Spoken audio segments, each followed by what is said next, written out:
I was at Hot Topic like 3 days ago, and this song came on, and I walked out holding my fist in the air. Welcome to Musing. Every once in a while, my brother George and I would have these conversations about music. Music is our passion, and it's a huge part of our lives, and we decided to share those conversations with you. So if you love music, sit back and enjoy this podcast.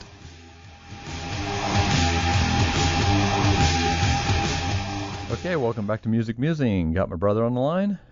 How we doing? Good, and I got a special guest tonight. I have John from Burke Reviews. How you doing, buddy? Hey guys, how's it going? Good. Doing pretty well. Excellent. Yeah. We've his podcast on Burke Reviews, lots of podcasts, however you want to put it. We go way back. We've got a little bit of a connection as it comes to music from the past. John was a big fan of our local band Contrast, and then ended up jumping up on stage. He saw us at a show and just jumped up on stage and pushed the other bass player out of the way and just jumped in and did. True story. I stole his bass. I kicked him right into the pit and said, "It's my turn." 300 style, you know. There can be only one. That's Highlander. You know, it's all sorts of things. There's movies. But yeah, no, we have a long history. I mean, it's crazy to think it was 14 years ago. But you know, we played for a couple years together. Got to open for some big bands. It was some of my favorite memories of my life. And I think George was actually there for most of those too. Yeah. Yeah, it was probably groupie-esque, probably more than anything. Well, I think when you're related to somebody in the band, we don't actually call it a groupie at that point. Well, I guess not. I mean, we are from Florida, you know, so. Well. Okay. Yeah. That's why I'm removed at this point. Say, some of us still live here. We might want to change our names or something now after this. Yeah. You know, I mean, it's what it is. Absolutely. Well, if anybody out there gets a chance, go to burkereviews.com and check out his podcast. Actually, John does a top 5 of some type of title genre. Is it every week, or do you try and do it once a month? Or we were doing every week. We've switched to bi-weekly just to fit in everyone's schedule. It's me and 2 other people, and two of the 3 of us are teachers. So during the school year, it gets kind of hectic, and it was easier to go bi-weekly. And it is, like you said, I do a few podcasts, so it was easier to trim one down instead of trying to do 2 a week to just 1 a week. And then I've got a couple of monthly podcasts, and then, of course, I write film reviews frequently for burkereviews.com. Of basically all the new releases, and then sometimes some older stuff. You know, if I'm feeling like it's going to be valuable for someone who maybe hasn't seen the movie or hasn't heard of the movie, I'll do a review or whatnot. But so, in honor of that, we're actually going to kind of tailor our podcast to that this week. We're actually going to do a top 5 of songs that kind of made a movie stand out or stood out in a movie. So it's like actual songs that were recorded for albums, or songs that people took and said, hey, this might fit this scene. And we're going to kind of do it a la Burke Reviews style and go top 5 on that, and then we'll circle around. I'll have John start as the guest of honor, and we'll go backwards from 5 to 1 and kind of go through, you know, what kind of struck us as, you know, a good song, a song that kind of made a scene stick out, or a movie stick out, or something that really kind of hit you when you were watching the movie. And then we'll kind of circle around to George and then back to me, and then we'll go back and do 4 and kind of work our way down to 1, and, you know, just kind of meander through as we go. I think I went the opposite way on some of that, though.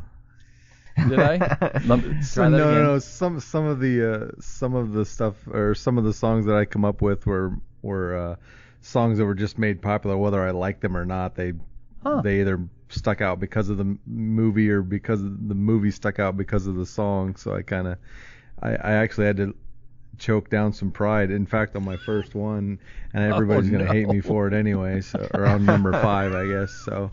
Well, yeah. Now, do we let him go first then? Because he's really built it up. No, I'm not taking the first bullet. No. Okay, I'll go first, but okay. It is, you know, it's funny because we just did top 5 movies of the year 2000 for our episode 100 for top 5 movies, and we started doing the list, and right away, Mike's number 5, I realized he did the best of the 2000s, so from 2000 to 2009, and I'm like, dude, no, the list was 2000, so he had to like make his list on the fly.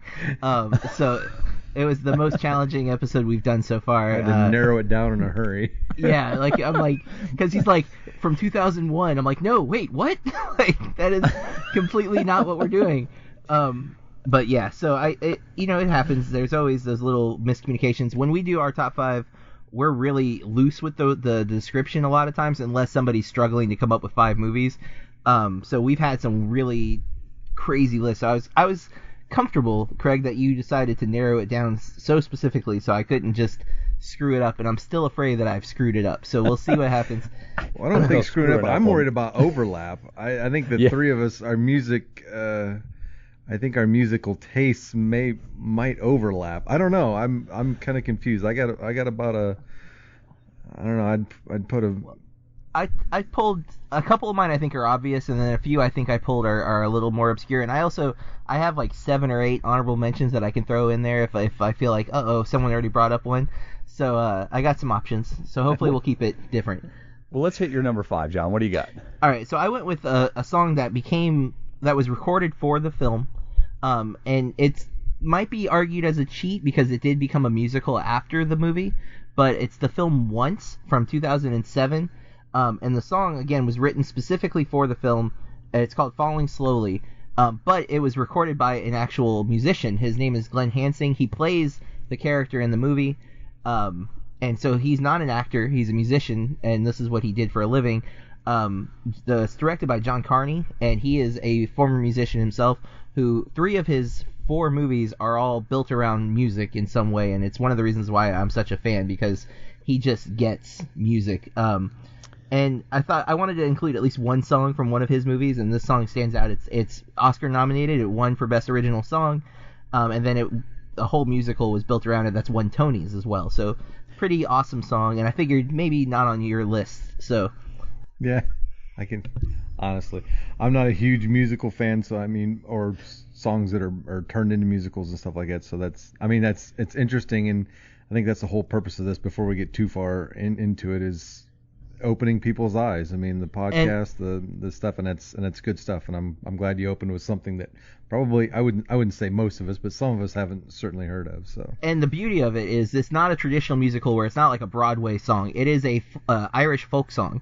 Heavy acoustic, a little bit of piano. So it's not, and the movie's it's about a guy who's a musician trying to make a record and get signed to go to London, moved from Ireland to go to London to find his ex-girlfriend. So it's not a musical where they break into spontaneous song. Like there's a good 20 minutes of the movie as a recording studio session where you're just hearing like a medley of different songs. This particular song, the first time you hear it in full, they go into like a very small music store, and he picks up an acoustic guitar, and this girl starts playing the piano, and they end up like singing it. He's like teaching it to her, and then they perform it in the store. Like nobody there. It's really cool. Especially if you're not a musical fan, but you're a fan of music, this is the type of movie for you. Really, and it's guerrilla filmmaking. It's all done technically illegally. They didn't have permits to film in a lot of the places that they do. It's all done with like handheld cameras, super low budget, big turnaround. And again, the guy's a terrific musician outside of this film, but this is how I kind of came to know who he is. So if I'm not mistaken, I think you've told me to watch this movie like 16 times already. Yeah. It's I think any musician, man, this is one of those movies that gets added to that list of things you should watch. Same thing. His film Sing Street came out 2 years ago. That's kind of the polished version of this movie, but different music and different overall story. But it's got kind of the same feel. Like you can tell if he had money when he made Once, that's what Sing Street is.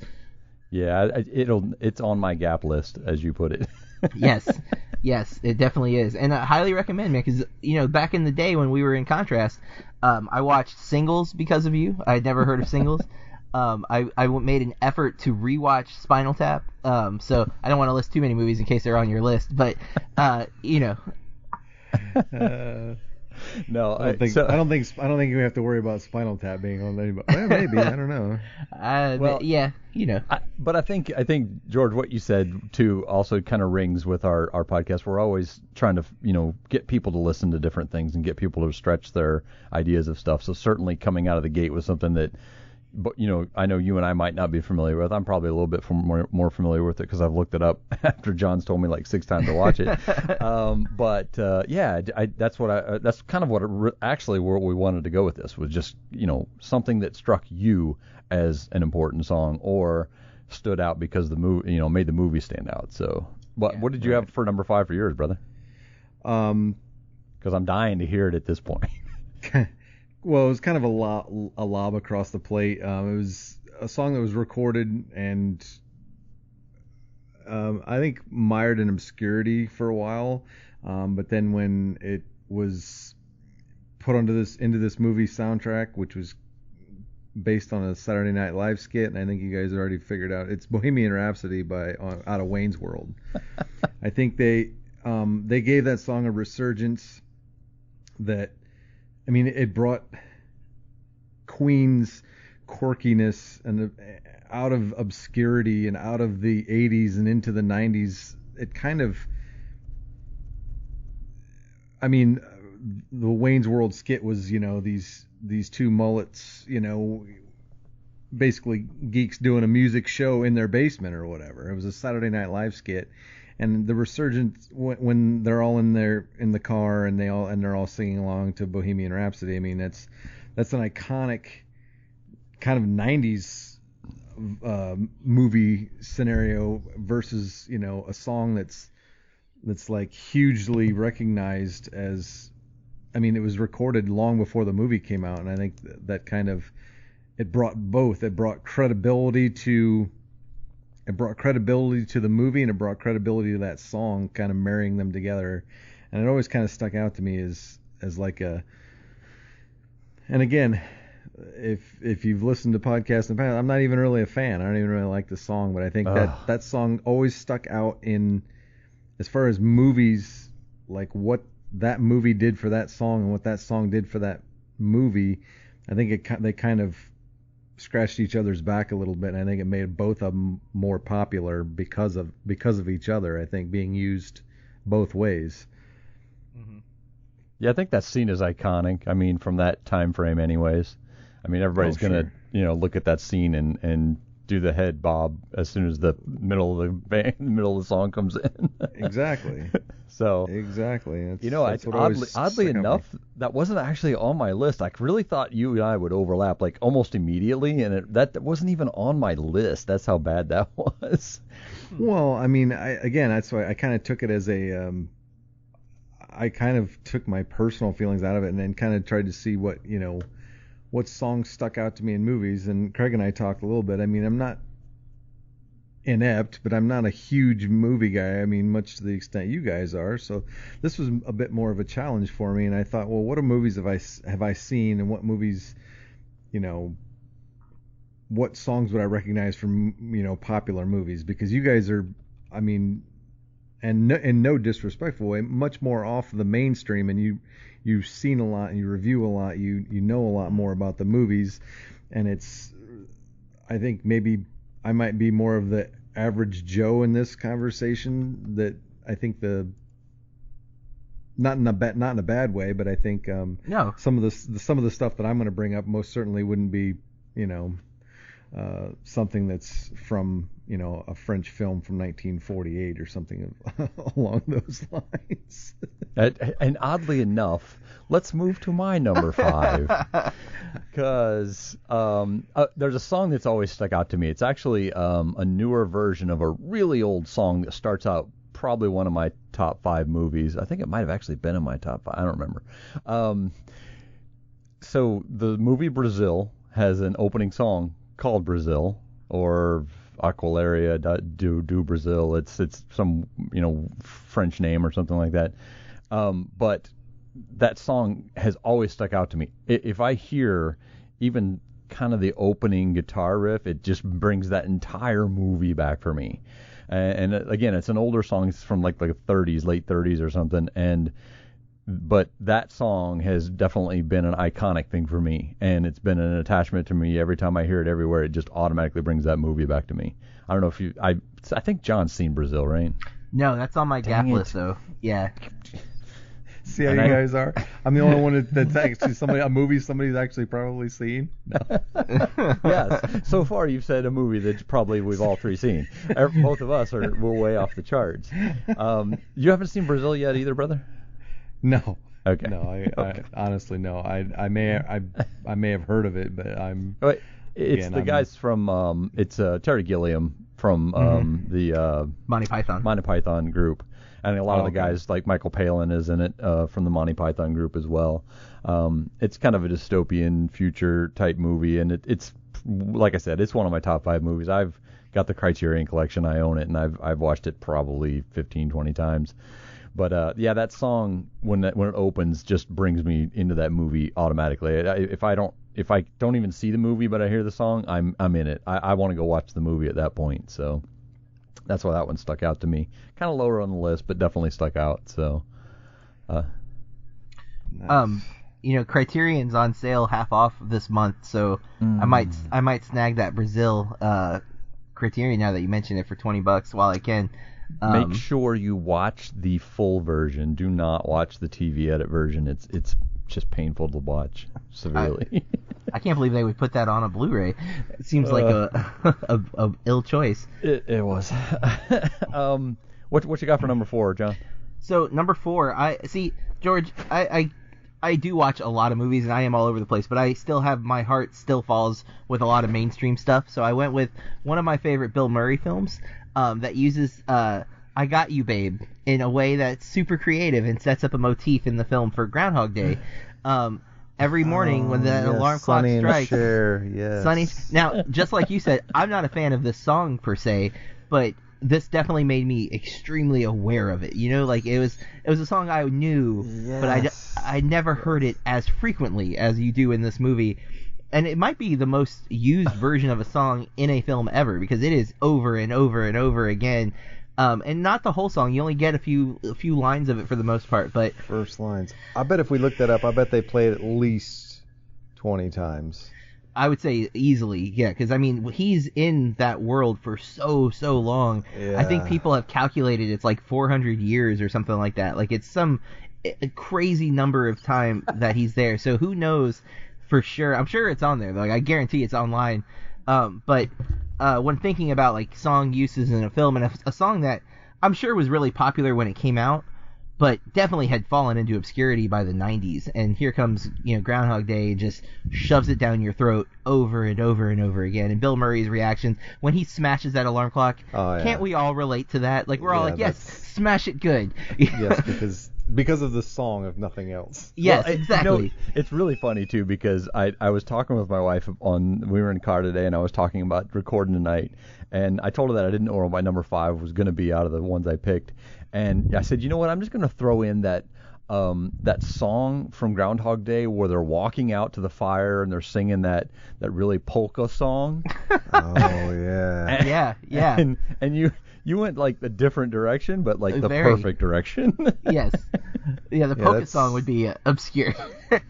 Yeah, that would be an obscure, but somehow noticeable because that's probably played as much as the Sonny and Cher gimmick. Yeah. So what do you got for number 4, brother? My number 4 is the opening song to a completely pointless movie. Is Sweet Emotion by Aerosmith that opens the movie Dazed and Confused. Oh yeah. Only because every time that song comes on the radio now, I think about that movie. I think about that. I'm a car guy. I'm a music guy, and I think about we watched that movie. I mean, it came out like the year we were seniors in high school. I think 93, and we probably watched the movie between 1,000 and 1,500 times. Within the first couple of years, it was. I know. Wow. But yeah. But when it starts, there's that orange orange GTO Judge rolling through the parking lot, and it starts it just sets the whole mood. It's just that, that kind of funky bass riff leading into it, and then it, when they start singing the harmonies and everything, it just, that kind of sets the whole tone for the movie for me. And it's always been iconic. I still to this day, 25 years later, when that song comes on the radio, I think of that movie. And I think that's kind of the inspiration behind this whole list, or behind this whole podcast, was something that sticks out in reverence to something that takes you to a movie. And when I hear that, and I'm not even a huge Aerosmith fan either, but when I hear that song on the radio, I think of that movie. And when I think of that movie, I think about the opening credits and that song playing. So, which had a great soundtrack too. The whole I was gonna say, soundtrack. You could have picked like any song from that film and it would probably work. Just whichever one sticks to you, and that one did. So, but I think it also sticks to everybody too. I think when we're talking about these songs that, we're going to hit on ones that's a lot of people think that. A lot of people that have seen that movie and are attracted to that movie, that's the song that's going to stand out to them. It's just like Sonny and Cher. I went to the polka, you guys went to the Sonny and Cher song, and either one could be, questionable on that one. But I think the same way with me. When I think of that movie, that's the first song that comes to mind for that too. So absolutely. And it was set in like 77 or 78. So there's like this epic, late Smoke on the Water and Highway Star. There's it's just an epic soundtrack all the way through, really. Yeah, I considered pulling from Kong Skull Island from last year, because they did the same thing to establish the time period. They used like all the stock 70s music, and I was like, I don't know, because it felt like a ripoff of things like Dazed and Confused, where it was a little more authentic. Like Kong Skull Island could have been set at any time period, but they went with Vietnam. So, but Dazed and Confused, the soundtrack, man, that is a huge part of what sets the tone of Linklater's film there, so it totally makes sense to be on the list. Absolutely. Yeah, not to veer too far off, but I actually rewatched The Crow the other day. I hadn't seen it in a long time, and man, that soundtrack is really good. When we get on the soundtracks one, I got to talk about that one, because that's, wow. Anyways, are we back around to me?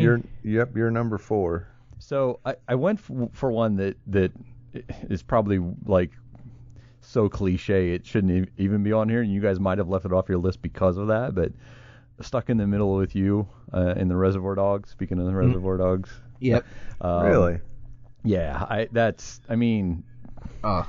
performance, man. Michael Marsden, just nuts in that. Yeah. It's kind of funny. I actually read an article about it a couple weeks ago, actually. I was looking up something on Madsen, and they were writing an article about music and movies, which kind of like spurred me on to push this a little harder. But they were talking about that. He said, Quentin Tarantino said, this is the song we're going to use over it, unless you guys want something different. Everybody kind of went through the script, because they weren't sure who was going to do that scene yet, and so everybody went through the script and did it, and picked a kind of a different song. But everybody always went back to that one as, you got to use that song. So I'll see if I can find that article. Maybe I'll tag it in there. But yeah, that's really cool, because man, that scene, it's hard to watch and yet so entertaining to watch. Like, it's so dark and twisted. It really, I think, establishes Tarantino's general comedic tone. That it's gonna be uncomfortable, but so absurd it's kind of funny. Yeah, and I think that stands out for a lot of people. I know when that song comes on, it's hard for most people who have seen the movie to get that vision out of their head. So that's it. Again, it might be cliche, but that's kind of why it's lower on the list for me, because I didn't want to put it as a high thing, because I know it's one of those cliche moments in movie and music connections. So I left it off. Most of my list is cliche. I think that's the point, isn't it? I mean, if you remember the song because of the movie or vice versa, I thought that was right. What the reason was. You're absolutely correct. We're in line with it. So, what do you got for number 3, John? I went with American Psycho.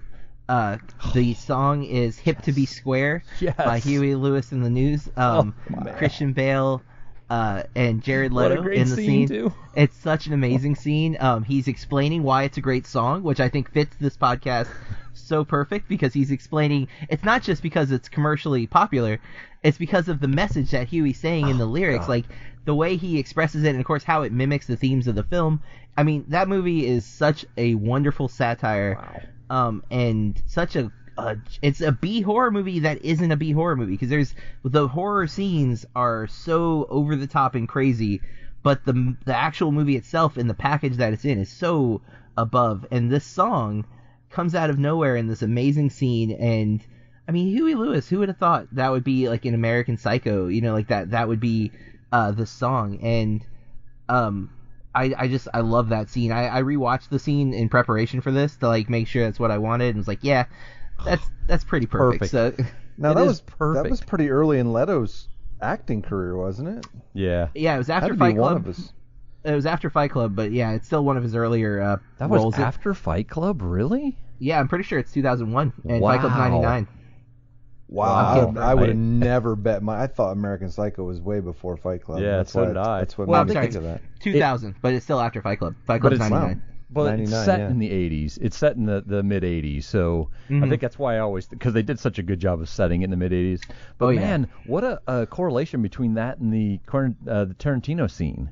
That's really interesting to take, a high poppy song and throw it to a gruesome cut up or violent murder scene. Yeah, weird that we put them like adjacent to each other too, like that. That is weird. Good segue. Bonus, Jared Leto is a musician, so. Oh, yes. Oh, that's right. Yes. Bonus points. He technically has a band, or is a band, or 30 Seconds to Mars. I think he was banned first. Was it banned first? I'll have to look that up later. What do you got for 3, brother? Speaking of cliches,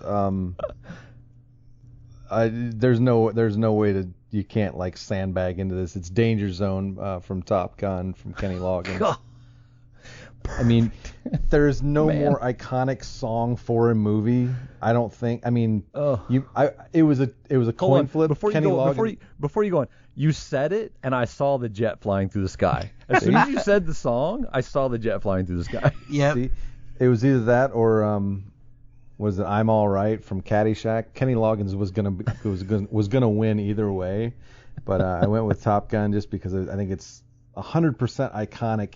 It doesn't get more 80s song and more 80s movie, like bromance movie than Top Gun, and it just, to me, that's as iconic as I could get.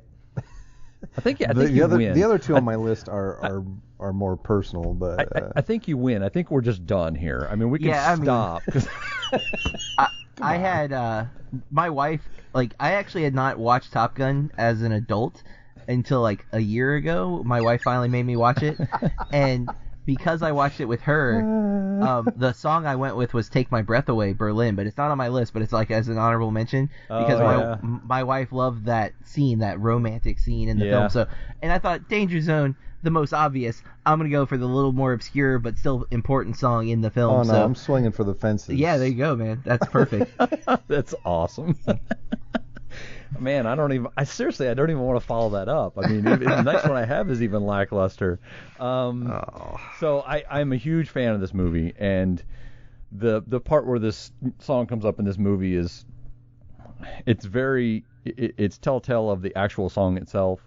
So I went with The End by The Doors in Apocalypse Now. Yeah, I consider that. Yeah, I love the movie anyways, and the whole world build up to that scene it's like a huge crescendo to the end of that movie, and that song is basically a huge crescendo to the end of that song where it kind of comes in and gets really strong, and that part where it gets really strong in the movie and where he kind of picks up and finally gets to the end of the river, just it totally fits that whole feel, and I have a hard time listening to that song. I know somebody on this podcast isn't a very big Doors fan, and that's just George. But that song for me, I'm not a huge Doors fan either, but that song for me has always stuck out as a really connected song to me, and to have it in this movie and fit the scene so well. Yeah, it does. Put on my list, yeah. Yeah, it builds that scene so much. I just watched that like a year ago, and I was like, when that song came out, I was like, yeah, that's amazing. Like, that's perfect. Man, my next one's a lot more lighthearted than the last. Wow. Okay. Well, go for it. Shoot it. My number 2, I went with Beetlejuice, Deo. The Banana Boat song by Harry Belafonte. Belafonte, yes, that's awesome. Beetlejuice is such a great film that I think often gets overlooked because it is like a kid film or a family film, even though it's not. It's not. And that's how it was kind of sold, though. It was like this, it's fun, and then Beetlejuice got a cartoon off of it. Like they clearly saw kids were into it, so they marketed it to kids. But that film is one of Burton's best, and Michael Keaton. Come on, I mean, it's Michael Keaton. That's probably the best. Yeah. And Winona Ryder and him, team up, and they Alec Baldwin, Gina Davis singing the song at the end. It's an iconic moment. The song's used well throughout the film, and it's just, Deo, man. How can you not enjoy that song when it comes on? It's like it's pure joy music form, right? Like it's a happy song. And the dinner scene, though, whether lip syncing it is just absolutely fantastic. And I can honestly say that at that point in time when that movie came out, I had never heard that song before. Wow. I'd never been exposed to that song. But, well, I mean, what were our parents listening to at that point? But have you ever been to an actual sporting event? No, I guess I hadn't at that point. But that was something new to me. But it fit that spot so well in that movie. Oh yeah. It definitely is definitely a high one on the list. So. Yeah, no, it's definitely fantastic. What do you got for number 2? What do you got for number 2, brother? For number 2, it's Staying Alive from Saturday Night Fever. There you go. Yeah. Look, I love that song. You can talk all you want. I love that song. So go ahead. I mean, they're one and the same. The movie is the song. The song is the movie. I mean, to me, I don't think I don't know if there could be a more iconic. When you think of that song, you think of that movie. I mean, anybody that's heard the song, you think of that. I mean, they even mocked it in Airplane. I mean, they mocked the scene. It's literally been. I don't know if there is a more iconic song dance routine duo. That's true. I don't know, maybe. I mean, I'm obviously probably wrong, but it'd be hard to argue or whatever. So just out of curiosity, you put it pretty high on the list. Is that just kind of you thinking of the connection of song and movie, or is it actually something that you like? Both. I'm like you. I actually like the song, and it's actually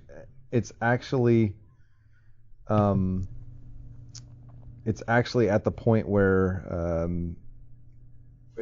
I'd hate to say undeniable. It's hard to. I don't say I'm denying it. I really think that.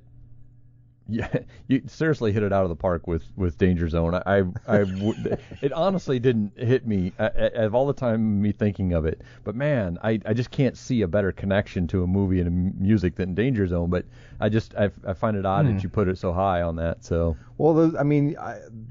they're probably interchangeable. I mean, I'm a sucker for Danger Zone too. I mean, I like 80s music as sort of a guilty pleasure, but it's to me, I mean, they're probably interchangeable at 2 and 3. I mean, they could have flipped the coin either way. But yeah.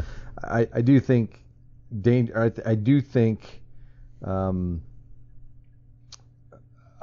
Saturday Night Fever or Staying Alive, I think is an easy reach, because like John picked up could have went with Berlin in Top Gun, which is valid too. I think Staying Alive. I mean, you could pick Night Fever or no, but I mean, you're Staying Alive just stands out, 100% to me. So my number 2 and my number 1, I went back and forth with the entire week, going which one's going to be which, because I feel the same connection to both of these two, but my number 2, I ended up sticking with Wake Up by Rage Against the Machine at the end of The Matrix. Oh, my God, I love that. Yeah, that's just the movie itself was obviously it's groundbreaking on so many levels. It was a serious connection for me and basically pulled me into making me a movie buff at that point. And when you get to the end of that movie and it's his talking on the phone and what he says, and then there's that song just kicking in as he flies through the air is just gonna give me goosebumps every single time I see and hear that. So yeah, no argument. I mean, it's interesting because I think the Crystal Method or Chemical Brothers did like most of the rest of the soundtrack, I think. But that song, even it's at the credits, because there's another movie from '99 that I've already mentioned once, Fight Club. The credits roll, or right before the credits roll, you get the song "Where Is My Mind" by the Pixies that it goes into the credits, and I love that. And so the end of two of my favorite movies from 1999 have awesome songs that just cap this, like, it's the perfect the perfect finale to this awesome movie, and cool pull for that one. That was actually going to be one of my my honorable mentions, was that the end scene from Fight Club. Yeah, that fit amazingly well. But man, when you get Rage Against the Machine in there and it picks up and hits so hard, and then as soon as it goes off, the credits start rolling, and you're like, goosebumps. Yeah, I love this song, and it just still carries through. So. Absolutely. It's funny because that just made me think of something else that I hadn't thought of, and are we ready to go into number ones? Yeah, let's hit it. All right, so before I say my number one, my original number one was Wayne's World, Bohemian Rhapsody, and wow, because one, I love Wayne's World. It's one of my favorite comedies of all time. I grew up like obsessed over. I actually dressed up as Garth for Halloween one time when I was a kid. Poker face then, because I didn't. You were showing. Kept it stoic. Yeah, I didn't say anything. I wasn't sure if we should like jump in, but I on my rear view mirror right now is a Garth air freshener that one of my friends found for me. But that's not my number one now. I've changed it because you made me think of a song that I had not thought of this whole time, because of your Top Gun song. And it's the most obvious thing, and it's a song that literally plays in my head all the time. It's why I'm confident. It's from The Karate Kid, You're the Best Around by Joe Esposito, because what better song is there for a scene, that montage of You're the Best Around, that song every time. And I hadn't thought about it this whole time, and I've always connect that song to that movie. In fact, I've only heard that song from that movie, so right. I hope it meets the criteria here. I'm not even sure. Does. Absolutely, yeah. But man, that song, like, Daniel LaRusso is who he is because of this song, It's so odd because I literally watched that movie 2 weeks ago with my son. Yeah. He's never seen it before, and now he runs around doing wax on, wax off everywhere. Yes. That's all he does. I said, clean the windows this morning. I told him to clean the windows. He said, am I supposed to use two hands? Do I use wax on, wax off? I'm like, really? It's just cleaning windows. Stop. Yeah, perfect pick, though. I mean, that's you couldn't think of anything better. That's great. Yeah. I don't think it has been on anything else. I'm trying to think of. I mean, was that actually on an album? I'm going to put a Spotify list of this up, and it's probably going to take me like 3 weeks to find all these songs that you guys mentioned and stuff. I mean, Top Gun will be, the one that'll be pretty easy to find. Easy, but, yeah. These are going to be obscure enough. It's going to be hard for me to find them. But George, what do you got for number two? Number one. One more number one. I said number one. Yeah, number one. My number one is, I think. I guess I didn't realize how stuck in the 80s I was. It's Don't You Forget About Me from the Breakfast Club. Oh my God, yes. Yes. Simple Minds, just a classic song, and my top three were probably, I mean, you could have just rolled dice and whichever one come up would have been equally for what I gather from movies. I'm more of the music side of it anyway than the filmmaking side of it, and but that movie is an iconic rebel yell. It's an iconic. Every kid wants to be in detention and whatever. We've all been there. I'm going to jump in. I'm going to jump in and call John out because I know John likes these coming-to-age movies. Yes. He's mentioned it quite a few times, so I know this is probably on his top 10 watch list anyway. So, I am. Well, one, I can't believe I didn't think of this song because I want to throw in Newfound Glory, pop punk band. They have 2 albums called From the Screen to Your Stereo, and there's part 1 and part 2 where they cover iconic movie songs. Yeah. And I didn't even think to look at those 2 albums to just pull, like, because I love every song that they do, but their version of this song is amazing, and I absolutely love it.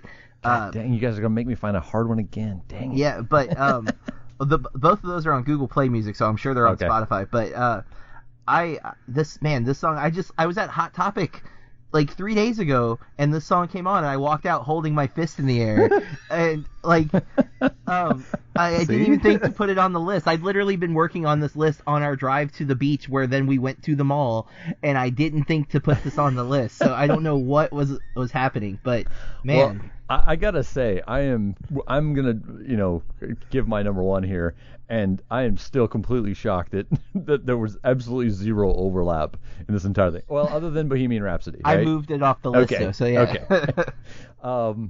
So I'll hit mine. Honestly, this is one that's come up with me over the last couple years as my favorite use of a song in a movie, and it's an old song. It was kind of an unknown song at the time, but it's "The Times They Are A-Changin'" by Bob Dylan, in the opening sequence to The Watchmen. Watchmen, yeah. Oh man, I tell you, I will. There's days where I will put that on and just watch the intro and listen to that song and how it fits. It sets the mood for that opening. It sets the mood for the movie. It sets the mood for what you get past the movie. It's everything, and it wasn't high on my list until I watched it a couple weeks ago again. I just stuck the intro on, and I'm like, man, this is the perfect mix of taking an old song, taking a song, fitting the words to a movie, fitting the feel to a movie, and then fitting the scene to the music as well. Love it. It's definitely on my number 1 on my list. Yeah, that's a really good pull. I saw that on the Time Out list that I looked at. They did like the 50 songs, and I was like, man, that's a really good one, and probably my favorite use of a Bob Dylan song. Like, I'm not a big Bob Dylan fan, but like I love the song in that context. Just works really, really well. Well, and I'll slide that. I don't want to get off of it too quick, but I will slide that actually into one of my honorable mentions, because at the end of the song, there's a Bob Dylan cover of Desolation Row by My Chemical Romance. Oh, wow. And it is amazing. It's one of my favorite covers of any Bob Dylan song. So that's kind of my honorable mention, and it most people don't catch it because it's literally as the credits start. There's like nothing. It kind of fades into it if you've seen the movie, when he picks up the book and starts reading the book that Rorschach left. That song starts and it just kind of carries into the credits. But okay. Yeah, it's really one of my favorite covers, and it kind of fits the movie too. So that's my daughter's favorite band. So I'm now wondering if she's ever heard that song. Ooh. Yeah, she's become a big My Chemical Romance fanatic.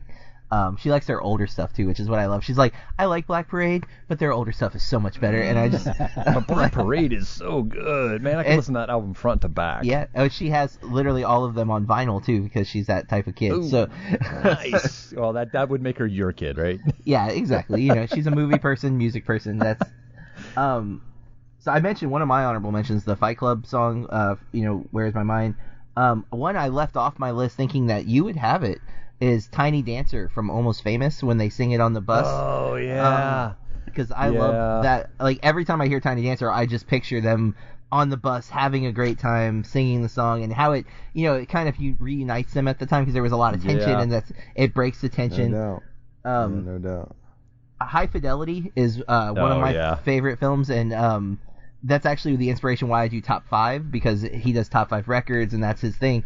And so Jack Black's performance of "Let's Get It On" at the end of the movie, it, you can't see where it's all scratched out. That's all High Fidelity. Oh man, from that movie. Nice. But I kind of that was the same way with Forrest Gump. I kind of omitted the whole movie, because if any of those songs from Forrest Gump come on the radio, I will immediately think of the scene that it's in. What's the one where he's running? It's I can't think of the name of the song. It's such an obscure name. Running for the on song. Empty. Yeah, Running on Empty. Jackson Browne. Comes on, I immediately think of that scene. And there's so many songs that fit iconically in that movie that I'm just like, I can't take anything from this movie. Yeah, I don't want to get off of John's comment real quick, because when Jack Black says when that guy walks into the record store and asks if he has I Just Called to Say I Love You. Yeah. So, wait, is she? Nobody likes that song. Oh wait, is she in a coma? I cannot hold it together for anything. That is the best. That's the best line in any musical Musing store or whatever. Yeah, that's the best. That's the best ever. It's so funny. The scenes in the record store of that movie are my favorite scenes. I love that movie so much, and yes. Oh God, I feel like it's not seen enough, and that's why I like to talk about it when I can. So I definitely wanted to at least mention it. And a huge John Cusack fan anyway. Yeah. Mm-hmm. I actually had one off of Better Off Dead. I actually had a couple songs off there too, but John Cusack films anyway. He uses a lot of a lot of musical references in his movies too. You know, I'm remembering so many songs now that we're talking about it. It's I'm so frustrated. I was struggling real hard to pull up the songs that I wanted. I just thought of another one, Anchorman. Afternoon Delight. How great is that? Yeah. Yes. The scene where they're all singing that. That's for sure. Oh, it's fantastic. One of my only honorable mention is a curveball I wanted to throw Craig or kind of lob in as a curveball for Craig. It was Gangster's Paradise from the movie Dangerous Minds. Not That's awesome. I just want Craig's reaction. Yeah. That was kind of a parting shot for me. I'll take that one. Not a Coolio fan. I mean, you could argue too, though. In the same vein of rap music, "Lose Yourself" for 8 Mile, Eminem song. While it's such an iconic song of his, it's if you look on Google Play Music, it's his #1 song. And I mean that was 3 albums into his career, and yet that's the song that's still now, all these years later, is still sitting up there at #1 because it hits the movie fans. It hits that. Yep. And one last thing, I'll leave it from there. But another Once is a film that I've been telling Craig to watch. I've been telling him to watch Rudderless, which stars Billy Crudup as well, and Anton Yelchin, who I love and had passed away a couple years ago. They're a band in the movie, and there's several great songs, but the song that is at the end is called Sing Along. I won't give any other information to it, but it's such a powerful song, especially in the context of the film. Again, it's made for the movie though, so it's kind of different, but it is recorded outside of it. And I feel like it was inspired prior to the actual film, like the way the songs play into the story. So I think the music was written alongside the screenplay. So a little different, but I wanted to at least mention it because I wanted to. Awesome. I keep talking about Rudderless and want everyone to see it. So. As soon as it hits Netflix where I don't have to pay $3.95 for it, I am on it. I'm so on it. I only had one other honorable mention, and it's a really it's a classical piece actually. It's a Bach piece. Suite Number 3 is in Seven, the movie. When they're doing the research in the library of the 7 deadly sins and stuff, there's a classical music piece that the 2 guys turn up on the radio so they can do their thinking and stuff. And man, every time that comes on now, all I can think of is that movie, and it's such a bittersweet thing for me to go to that movie and say, oh, it's such a great classical piece, and then it's from 7, and what's in the box? Yes. I mean, 7's such a terrific film. I mean, it's David Fincher. It's super dark. Definitely got a fatalistic negative ending that's just, oh man. And unfortunately, Kevin Spacey is forever tied to it now. It's a lot harder to enjoy thanks to all the accusations. But yeah, and the last one I had on my list for honorable mention was Miserlou from opening to Pulp Fiction. Oh yeah. Yeah. The kind of surf music. That was the only other one I had on my list. So. Well, George made me think of a John Cusack film, Say Anything, the Boombox song. Peter Gabriel. Peter Gabriel. Why did I miss that one? It's like my favorite movie. Jeez. I mean, such an iconic scene. I mean, how many times have you seen that parodied in other movies of the holding up the boombox? I mean, wow. Yeah. the things that we overlook. Well, yeah, I knew that's what was going to happen. I knew there was going to be a bunch of times where you'd say one, you'd think of three. I was like, I knew that. And I spent the whole week trying to do that. And I even said them out loud to myself so I could say, well, if I say this out loud, maybe I'll think of another one. No, it didn't work. I was still just completely stuck. So yep. I actually started off looking in my entertainment center, like looking at the DVDs. I'm like, okay, what movie do I want to start with? And I was like, nah. And then I did a little, hit Google, like, all right, what's, best soundtracks, what's top 50 soundtracks, okay, what do they got going on here? And I'm like, nah, that sucks. I don't want to listen to that. and that, but most of them that come up were, I mean, if you did any kind of research as far as Google or the internet is concerned, it was mostly, and I guess I wouldn't say nothing that it was like nothing common. I mean, there's not a lot that tied a lot of it together. I mean, some of it was musicals, like the Mamma Mia soundtrack, ABBA, all the ABBA stuff. And it was like, yeah, I mean, it's great, but you could, that's just like picking one. It's using their music to make a movie, so I don't think that kind of fit the profile for this. And I think what we've used or what we've brought up has been, super strong.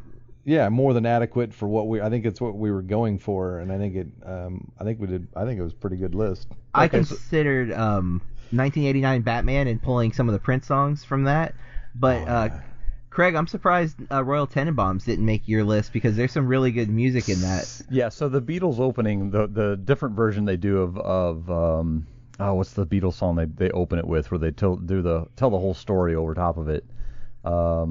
Na na na na na na. Damn, can't think of what it is. But the whole opening sequence where they're talking about the story of all their histories. There's a Beatles song of different versions. Yeah, Hey Jude.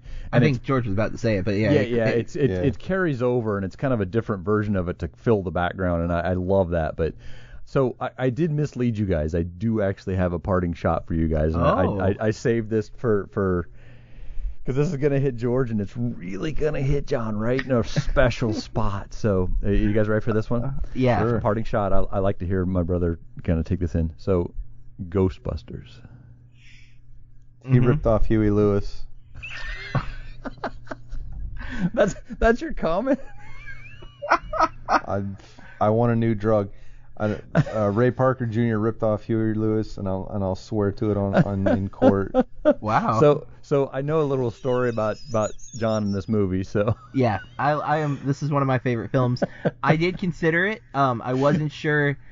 Are we talking the I Ain't Afraid of No Ghost song, like that? Yeah. The song. And so I was like, I didn't know for sure if it would qualify because it was clearly written for the film. But I actually had that vinyl record and used to put it on as a kid and sing along to it because I was such a big fan of Ghostbusters. So no, I absolutely love the song, but I think it was just for the response for Craig more than anything. But there was a lawsuit and he did lose or whatever. Oh wow! So you were serious? I didn't know that. I didn't either. That's awesome. I Want a New Drug by Huey Lewis. Yeah, you seriously the whole it's bad. You guys really didn't know that? Oh wow! I did not know that. Yeah, I've got to.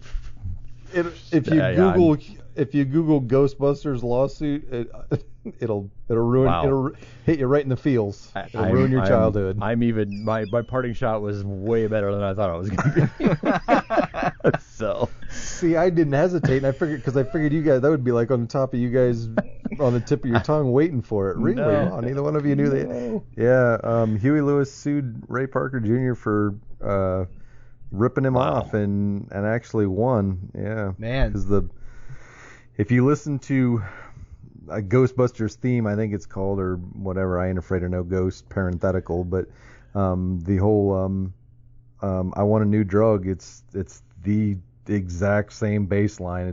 Wow, man. Yeah, it's bad. So. Wow. I will check that out because that's something I did not know. Wow, that's something. I got one over on you guys. I'm impressed. Man, the parting shot missed on that one. Well, I don't know. I think you lobbed it up. I think I smashed that one. Yeah, that was for good. a change.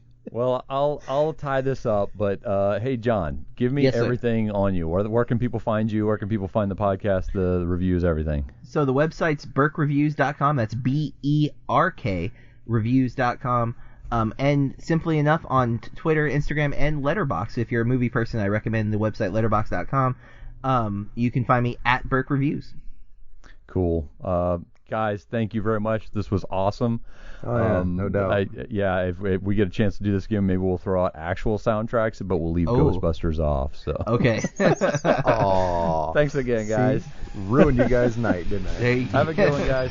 All right, guys. Bye. See ya. We want to talk to you about music, so reach out to us at musicmusingfeedback@gmail.com.